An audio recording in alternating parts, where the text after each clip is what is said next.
Welcome back to Rich Reflections, where we take a look at the upcoming Sunday Gospel reading and see how it applies to our lives today. This is the 23rd Sunday in Ordinary Time, and in this Gospel, there are at least 3 or 4 phrases that are world famous. But we're going to focus in on the beginning of this Gospel passage, where Jesus gives us a blueprint on how to encounter people in confrontation.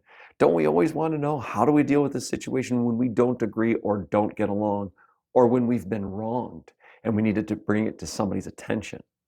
And Jesus really lays it out simply. He says, if you have a disagreement with somebody, go directly to them. Just you and that person. Now, sometimes that works, sometimes that doesn't. The good news is Jesus has step 2. So if step 1 doesn't work, we move from that to step 2, which is then to bring maybe 1, 2, or 3 other people with you to have this discussion with the person. And they can verify facts. You can hear both sides of the story, and they can really help kind of sort things out. But if they're in the wrong and they still won't listen to you and to the other couple people that you bring along for the conversation, then you're to bring it to the church. And if they don't listen to the church, then Jesus says you're to treat them like you would an outcast, basically. Because if we're not willing to listen to the church after trying to hear it from so many other people, then there's not much else that's really going to move somebody.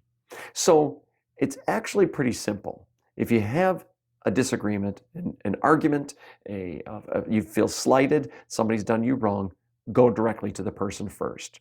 Don't skip that step. And I know that can be uncomfortable at times, but if Jesus told us to do it, then he gives us the strength to actually do it. And then after that, maybe just a couple of people, and then to the larger community. Don't go from step 0 to step 3. The worst thing we do in these scenarios and situations is to talk about it behind the actual person's back without them ever knowing. So, not my advice, but Jesus' advice this week: go directly to the person first. Who is it that you, and maybe I, need to talk to this week directly? Let's pray on that together.